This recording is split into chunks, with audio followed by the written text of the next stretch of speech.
So I'm here with Matthew Billeaud, who's my fellow LNV, my compatriot, my comrade in arms, and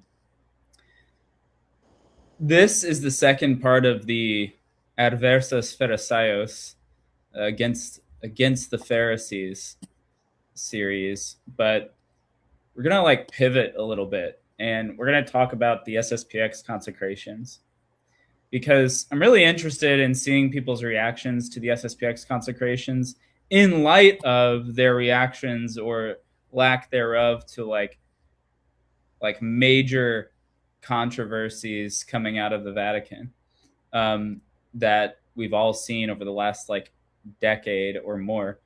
And the interesting, when you juxtapose people's reactions to the SSPX consecrations to their reactions or lack of reactions or downplaying of worshiping of demons and blessing gay couples and trying to enforce communion for the civilly divorced and remarried and all that stuff.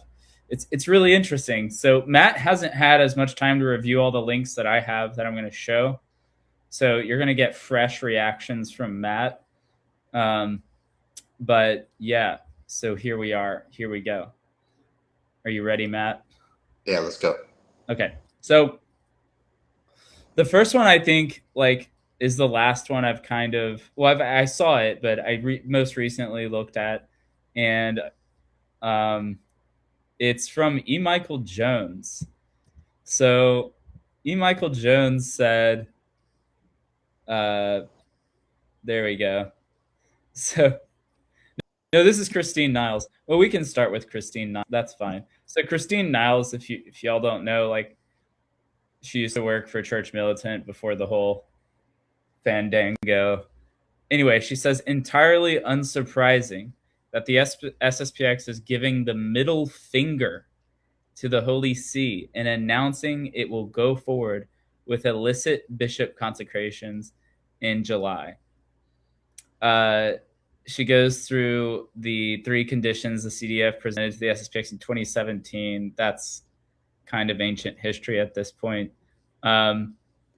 So you see that she says both these positions that she refers to imply rejection of the indefectibility of the church as the church, blah, blah, blah.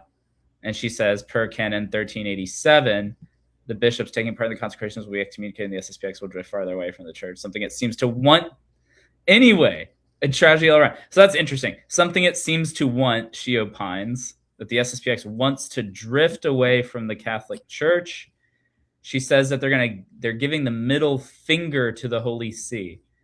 Okay, so Matt, I was kind of scrolling through her content, her recent content, and she did a video with John Salza, and you know who that is, right? Probably. I don't recall the name. I don't. Okay, so John Salza's interesting character. He has past associations as a member of the Freemasons. Okay. Okay. And then he has been on both sides of the SSPX debate. And it's funny because there was an article, I think it was published on 1 Peter 5 a couple years ago. And what's interesting is they literally just took John Salza today versus John Salza a few years ago on the SSPX, and they took his arguments and had him answer each other because he's been on both sides. And in the opinion of some, his arguments for the SSPX are better than his arguments against them. But he's an interesting character because, again, he's got that weird past association with the Freemasons, and he's been on both sides of the SSPX debate, and he seems to argue better when he's arguing for the SSPX. Now he argues against the SSPX, and in one of her recent videos, let's see if I can play it. Let's see. It's in here. Here it is. This is him. Everything would be fine. Is this about liturgy or is this about doctrine? Well, frankly, Christine, I think ultimately it's about neither. I think this is about the fact that the society wants independence from the Roman Catholic Church. That's what I. The society wants independence from the Roman Catholic Church. What's your opinion on that, Matt? Well, the idea that the society wants to independent from the Catholic Church is pretty absurd, being that they have been trying to work with them at every level that they possibly could. I would say probably more than I feel is warranted. And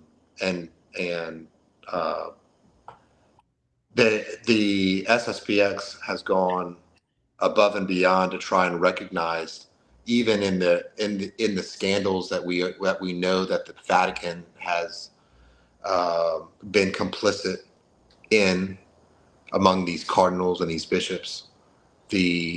I've probably met in the past 10 years, let's call it 8 years, of going to the SSPX. I've never heard a priest say anything even remotely close to that. They've all been very respectful toward the Holy See. And when you see these articles like this girl, Christine Niles, I was able to read that one. And she doesn't talk about the current conversation happening within the church. The current conversation, the expectations of the church now of the SSPX is basically y'all have to accept Vatican II. And, for anybody who knows what the Catholic Church really is all about, Vatican II has a lot of issues, and they don't want to address those issues. Nobody wants to talk about those issues. In fact, you and I were talking a little while ago about why is it that the SSPX wants to have their own bishops, because they don't trust the hierarchy. And we've seen that with other groups that the Vatican has infiltrated.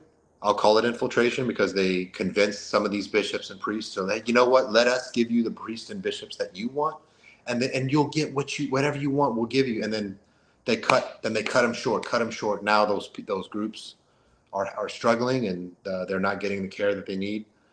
But in particular, you want us to accept Vatican II for everything in its entirety, or you want us to let's dialogue. We would like you to dialogue with us more.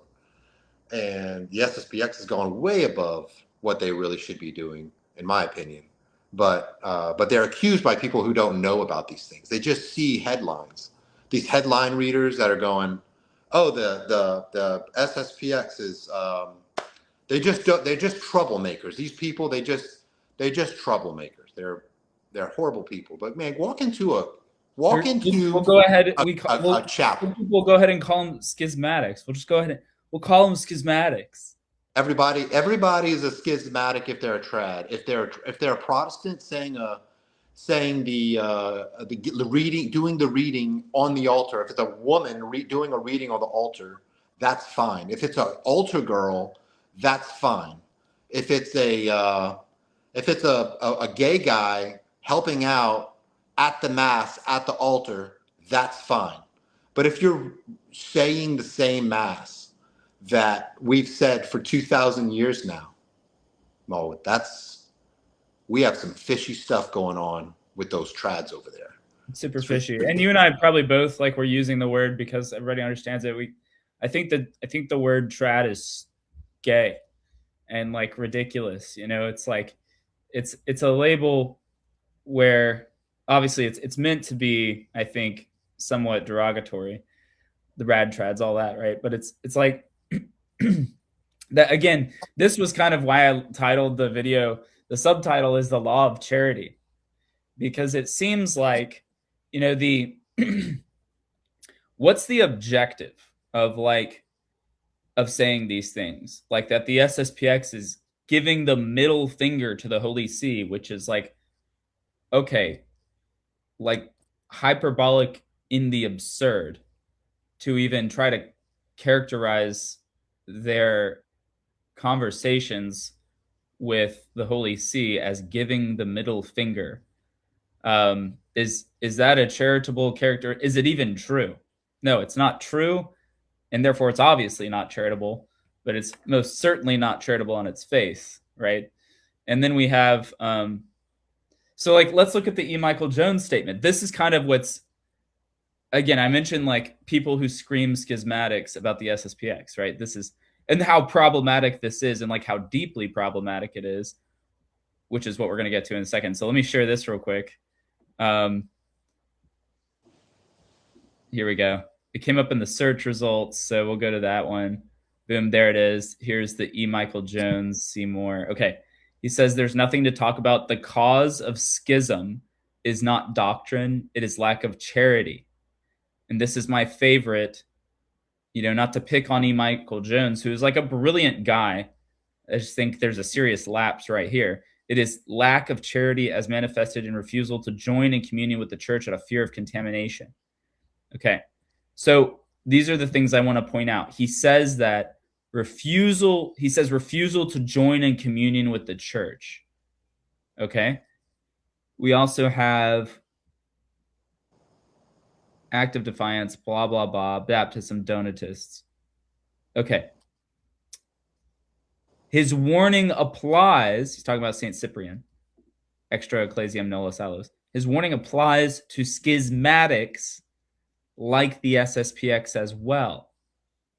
I urged Bishop Williamson to end the schism. So this is the problem. Everyone knows Father Gerald Murray from EWTN, okay? Right? This is a mainstream show. I'm going to queue up. I've got it queued up. He was on Joe McClain, A Catholic Take. All right, it's queued up. I want you to listen to what he's going to say here. So I hope and pray that they'll become reasonable in the sense that they will say, no subject that we, the Holy See is, and the Pope is the supreme authority. No subject of supreme authority deprives that authority of the obedience that's required in order to be a subject. You don't do that. And that's unfortunately what's being done here. I do find it almost comical because the debate that rages, especially online, about whether the SSPX is in schism or is not in schism, seems Cardinal Fernandez said in his first statement after the meeting that they would be in schism if they went through the consecrations, which seems to suggest they are not in schism now, at least in his mind. You would think that would put the debate to an end, no? Well, no, they're not in schism, and the penalty that was, the excommunication of the bishops was lifted, so they were the only schismatics that. Okay, Matt. Yeah. Did he say that the SSPX is in schism, or did he say that the SSPX is not in schism? Well, he's basically saying they're not in schism. How could they be in schism if they're going to be in schism, right? Okay. But that is always a threat that the bishops and cardinals give, as if they were going to do it and they had the authority to do it, and they don't. So they don't have the authority to declare that he's in schism. So right, so that's kind of what I'm pointing at here is like E. Michael Jones, Christine Niles. I remember having this conversation with somebody, and they're like insisting the SSPX is in schism, and it's like the irony is not funny at that point. The irony is not funny because the position of the Holy See is that the SSPX is not in schism. Now, they use the word partial communion. Irregular, right? Canonically irregular partial communion. But this is the thing. So think what you want about the term partial communion. If the Holy See does not view the SSPX as being in schism, then the SSPX is in ecclesiastical communion. So to say that they are in schism is to oppose the judgment of the Holy See. To say that the SSPX is in schism right now, if you say that, you're opposing the judgment of the Holy See. If you say that, and you know that the judgment of the Holy See is that they are not currently in schism, and you say knowingly, I refuse communion with those who attend SSPX masses, fully knowing and willing, you say this, you have committed the delict of schism, and you are lete sententiae excommunicated. Are these arguments, are they trying to say, like, hey, if when it comes to excommunications, some of them are automatic. Like if you are, if you were a priest that repeated a confession he heard, you would be automatically excommunicated. Is that the claim here that they would be trying to make? Is that because they did this, they are automatically in schism? I don't know what is that their argument that they could say? I have no idea.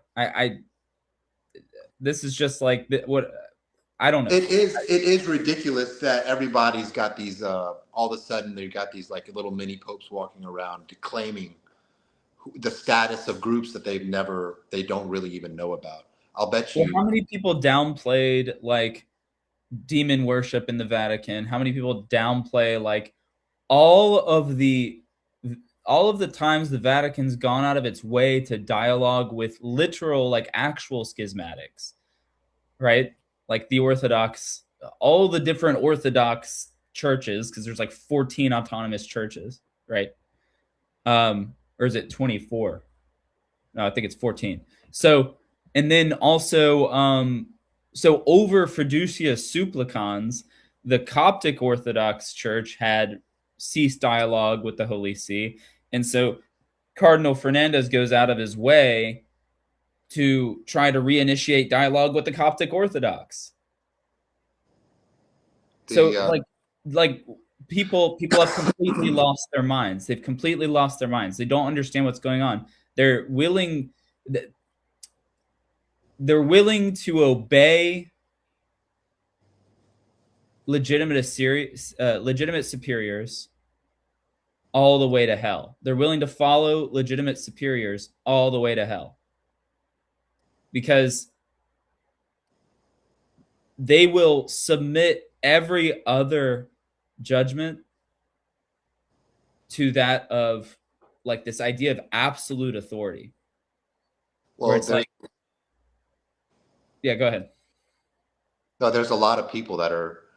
It's crazy how there's so many people bringing this up as if it was the most pressing topic in the Catholic Church today. When just last year, the Vatican. We're blessing gay couples. We are blessing gay couples. That now, the confusion over that, where people are like, well, they're not actually blessing the marriage, they're blessing the individual people. It's like, right, why are we acknowledging? Why aren't we raising the flag when the Vatican hosts basically a pilgrimage of LGBTQ AI plus? Why is it that we're not, when the bishop of what named the diocese has so many scandals, active scandals going on, so many badly positioned priests and bishops that shouldn't even be holding office? Yeah, no one wants to talk about like actual scandals where children and I don't want to the level of scandal in the seminaries, in the priesthood, by the bishops over children. We're okay with that. In fact, we'll continue giving money to the people that are doing these things. We're okay with the majority of the clergy being homosexual. The rogue group, the SSPX, man, those people are some evil people. And we can't deflect. Like, we're not going to deflect and say, oh, like, we can't deal with the issue and like, what is it actually going to mean when they do the consecrations, all that. What I'm trying, I guess my point is this. It's like, you cannot also do, you can't say, okay, like, we owe, like, obviously, yes, I assent to this, you assent to this. We owe submission to the supreme authority of the Roman pontiff. Yes. But, and we're not Donatists, right? But we also don't ignore reality and say, Okay. Tucho Fernandez is basically screaming at all of us that he's gay. All right? His nickname is Kissy, according to Gomulka. Kissy. Okay? He wrote all these creepy erotic books. Okay? That's the dude we're talking about, who's dialoguing with the SSPX. So you can't say that, and also, who was it? Karam, Sister Karam, the famous whatever. Here it is. I can share it. We can just corroborate our sources here. We can make sure. There we go. It's all here in complicit clergy. So yeah, and this is Father Murray again. This was back in 2025. He said Cardinal Fernandez should be fired over his pornography. Like, okay, right. So this is what's interesting. We have all this stuff about Cardinal Fernandez. I mean, goodness. I mean, if you can't laugh, you'll cry. Right? This is what we're talking about. This is the guy. This is what I was just talking about. Yeah. You cannot separate the fact that this is the person they have dialoguing with the SSPX. Quote unquote dialoguing with. So remember, he goes out of his way to try and mend the relationship with the Coptic Church in wake of disastrous fiducia supplicans, right? But the SSPX shows up and he says, hey, you do those consecrations and you'll be in schism. It's intentional that they send a cardinal to say those things, and it's not Leo XIV. It's very intentional. Like, this is the guy. So let me ask everybody a question, which I've asked before, or which I've rendered as a statement before. Do we have a problem? Okay, goodness. Do we have a problem with a confusion in doctrine? Do we have a problem with modernism in the church? Or is that really just what comes out of the mouths of sodomites? Because, like, you could claim 80% of the hierarchy are just sodomites. And you can't, so what you can't say is that if they go beyond saying, oh, well, you've incurred late sententiae, the penalty of excommunication, and they make it ferende sententiae, meaning it's a declaration, like it's an imposed penalty by the Holy See. You can't say that's not colored by who is issuing the decree. You cannot say that. The hierarchy is chock full of sodomites. I mean, maybe people don't understand. Maybe some people don't know this. I don't know. I mean, read this article. If you look, I'm going to share this one. If you haven't read this article, it'll give you an introduction. The real driving force behind fiducia supplicans. If you want the summary, okay, everyone's gay. Everyone is gay. Here's the bicycle meme I was talking about. I'm not blessing the bicycle. I'm separately blessing two wheels. Right? Like, this is, everyone's gay. I do think that, I didn't even appreciate how bad this problem was as recently as a year ago. So I can kind of speak for that. I grew up always going to the Latin Mass outside of the diocese. And I knew that there was problems there, but then you start learning about it, you start reading a little bit, you find out that there's a problem here, you find out that there's a problem there. And I think a lot of people have just kind of got their heads in the sand, and they might see, a little bit of flamboyancy, some feminism, but they're priests. Like, priests are kind of like that. When you look at the priests that are saying the Latin Mass that are not in the diocese, they're much more masculine men than what you would find at the diocese. And it's not because men aren't married, they're living a different lifestyle. So that's why they're effeminate. No, the reason why these men are effeminate is because of this issue of sodomation. It's the actual thing.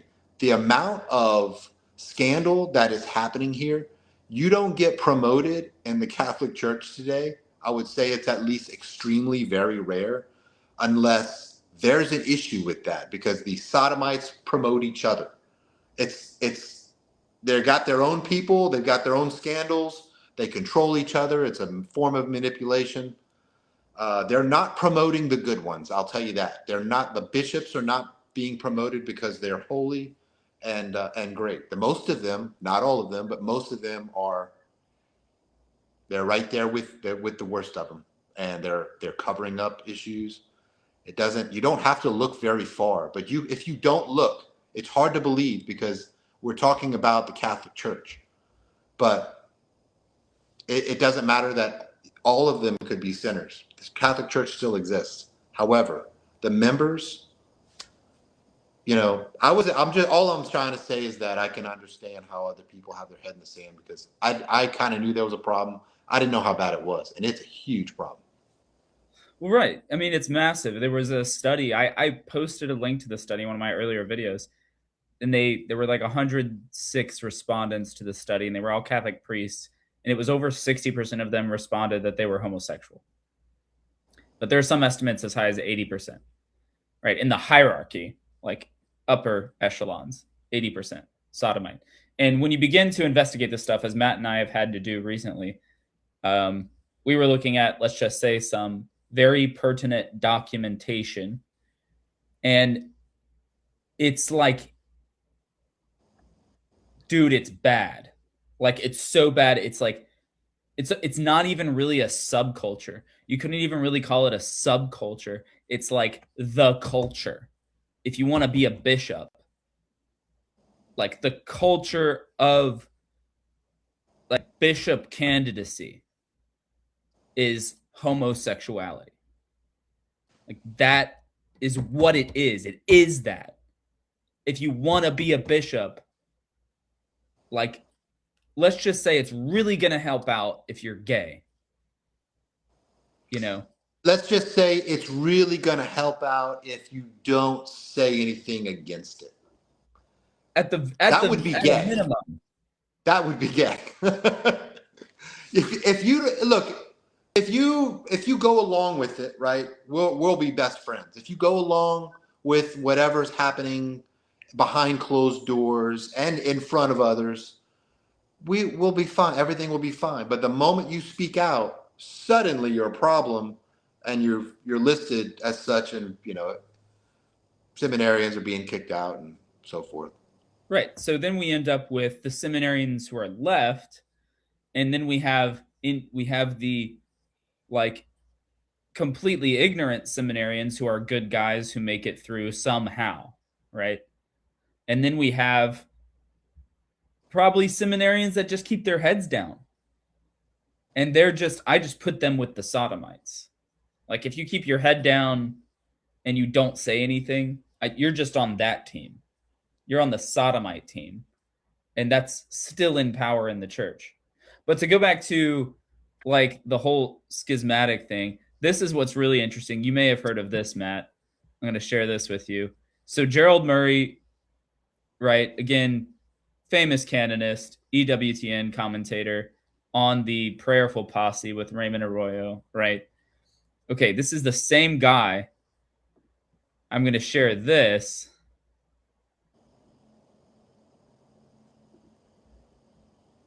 So this was a thesis that he wrote in 1995. What was his conclusion?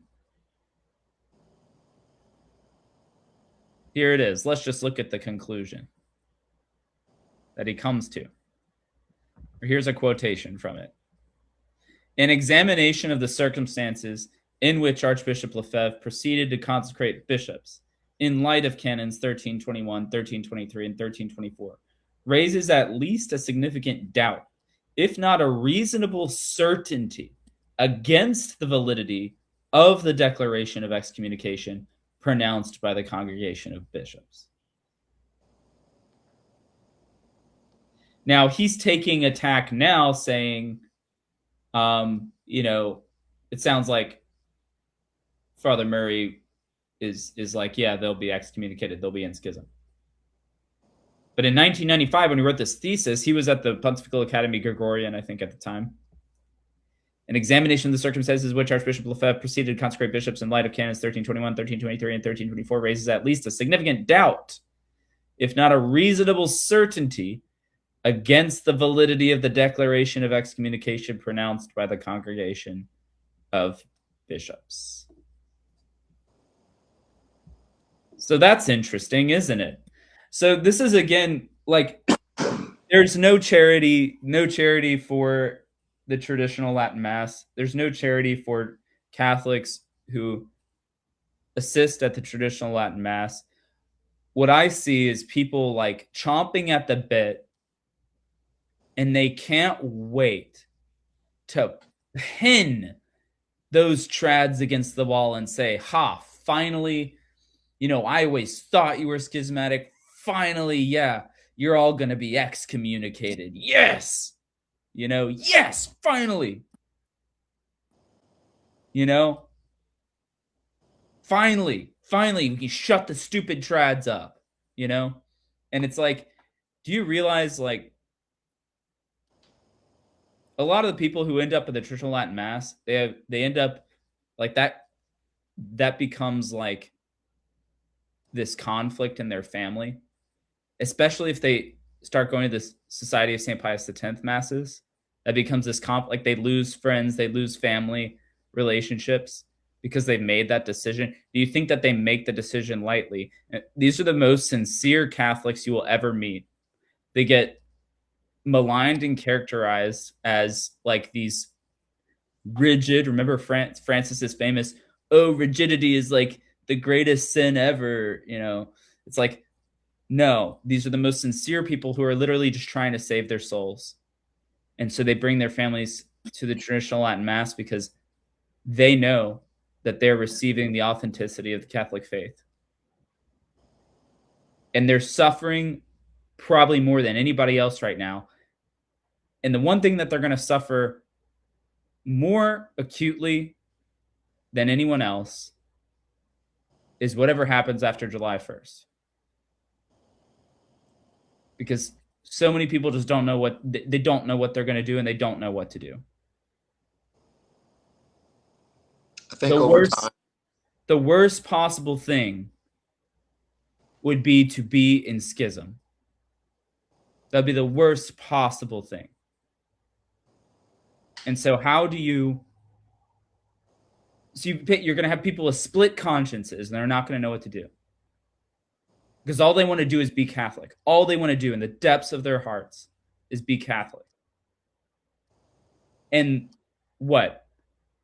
Is the accusation then going to be, you have no charity? From the people who have no charity. I think that will be the case for a lot of people, but I also,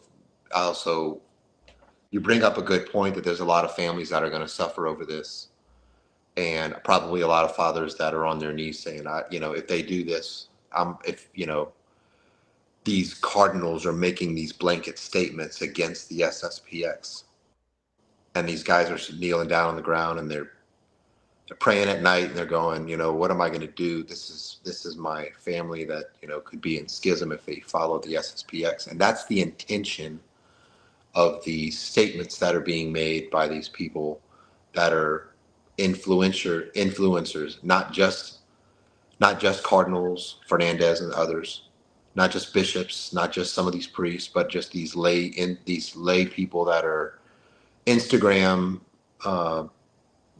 social media people that are making these statements that they clearly don't understand the matter of subject regarding tradition and the church itself, regarding saving souls and the differences between Vatican II and non-Vatican II practices.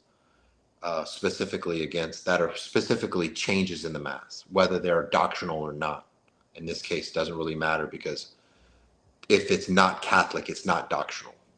And but these fathers would suffer, these women and these fathers, mothers, grandparents, they will suffer for these statements that are being made, not because they would actually be in schism, but because people will make them feel like they're in schism, and no one wants to appear to be in scandal. It's not correct to appear to be in scandal. So to put this on people as if you continue to support the SSPX and go to their masses, you will be in scandal, is in itself a great injustice. And those people need to stop making those statements. I'm really glad you brought that. It's like a lot of people who need to like step back and think like, why, you know, I've let my entire Catholic faith go if I submit to everything that has come out of Rome for the past 2 decades, let's say, maybe longer. I submit to everything without questioning it. Right. And I'm talking about the times when it's obviously contrary to the Catholic faith. Like, we cannot give communion to divorced people who are civilly remarried, who are validly married to somebody else. We cannot bless gay couples. We cannot do these things. Like, I witnessed. Okay, so recently I saw a post from the Archdiocese of New Orleans where there was like an ecumenical prayer meeting. And then there was like another one last year. It's like, you can't even, this is like sacrilege. There was like a Protestant dude preaching inside a Catholic church. Like this, we are in insane times, okay? But if you're willing to say all that, I accept all of that. I accept everything that's not Catholic too, so that I can unjustly and pridefully deny the law of charity when it comes to the SSPX and the very difficult situation they're in, and all the faithful who go to their masses. How many faithful go to SSPX masses in the US right now? I actually don't know. It's probably about 30,000. It's got to be more than that.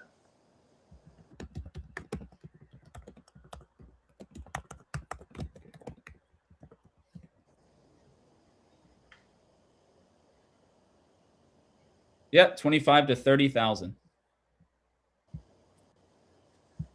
So let's say 25 to 30,000 Catholics, right? 25 to 30,000 Catholics go to SSPX masses. You can't, by the way, you can't be a member of the SSPX. You just go to their masses. The point of sorry, go ahead. The point of modernism is to create confusion. Yes. Well, I would argue that it's the point of sodomy. But yeah, modernism being downstream of sodomy, in my opinion. So, I mean, you know, there needs to be, I think it's up to the people at this point. The people have to figure out that without the church in its strongest, without practicing the church's strongest and most deepest, what's the word, practices, we will continue to be closing down churches in the United States. I mean, there were a lot more churches, priests, and bishops before Vatican II, and there's been so many souls lost. There was a parish, there was a priest in Lafayette, not a priest, I'm sorry, a preacher, First Baptist, Sanders, I believe, I don't remember his name. He would brag that his church was filled with Catholics. He's a First Baptist guy. He would brag, oh, you know, my mega church. My church is filled with Catholics. We've got them here. We took them from the Catholic Church not because the people believe in what the Protestants are feeding them. because they don't believe that they're getting what they need out of the Catholic Church because they stopped serving the people. And well, yeah, it's probably bad when you're at a liberal parish and you hear more Catholicism at the Protestant building down the street. I mean, plenty of heresy too, but you know what I mean. So I guess we could probably close on this. I think that this statement was probably the most succinct, and it was from, it was from Kwasniewski. So here it is.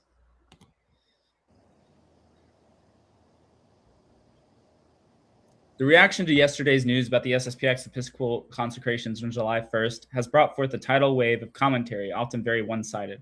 Perhaps the most consistent message from those who consider themselves guardians of law and order is the following, and this is a quotation from an article I read this morning.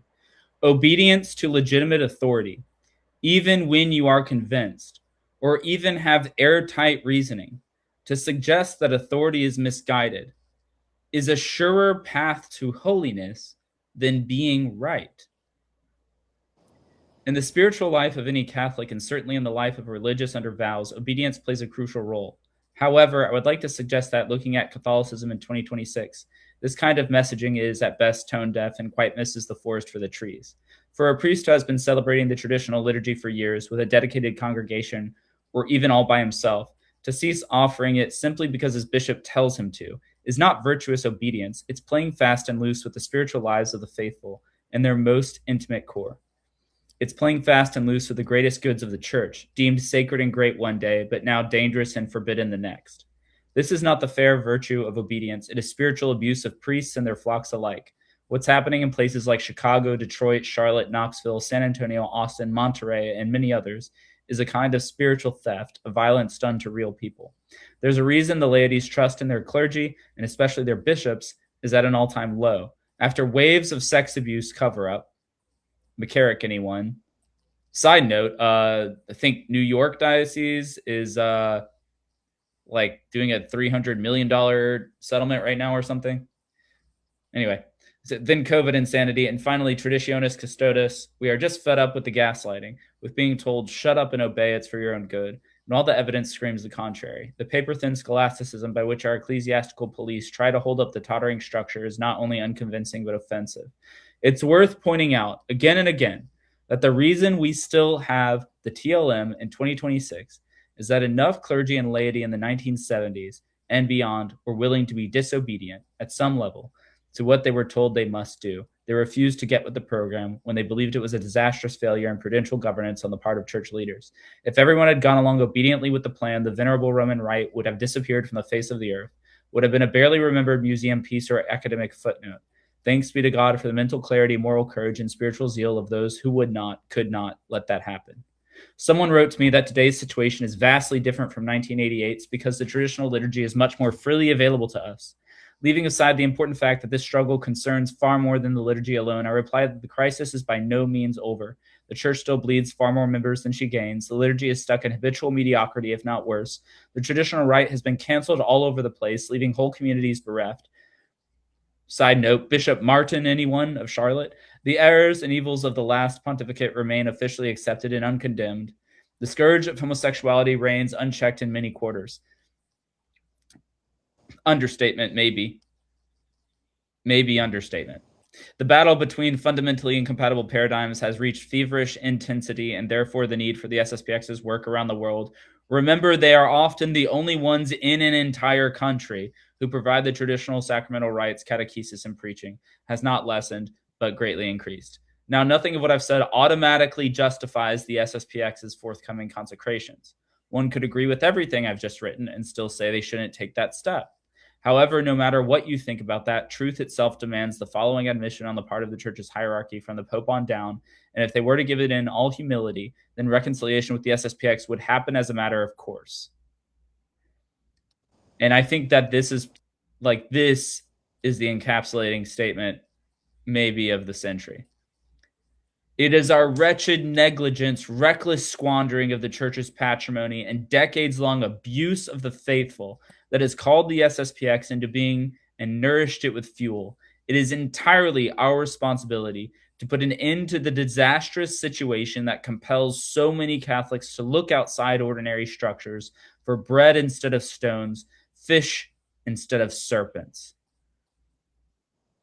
When they say that and follow through, when that is, they live up to the most basic obligations of their offices, then count me the most enthusiastic proponent of obedience. Until then, the stance of recognize and resist is entirely justified. After all, duties and rights are correlative. That is built into the nature of things. If we have a duty to obey, the clergy and especially bishops have a duty to teach the Catholic faith and nourish us with the fullness of our tradition.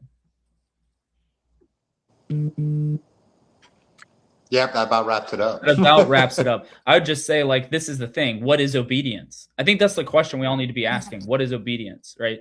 So, like, and I'm not saying I have the answer. That's not my point in saying this. I don't have the answer. But what I'm saying is that's the question we have to ask, because the Pope is bound by his office. The bishops are bound by the office. Priests are bound by their office. I'm bound by my office. We're all bound by our office. It's not the other way around. We can't just take the office and like manipulate it and change it and make it what we want it to be so it's convenient for us. The Pope is bound to promulgate and preserve the tradition, the true faith. That is what he's bound to do. He has to do it. He doesn't have any other option. It's literally, that is what the papacy is.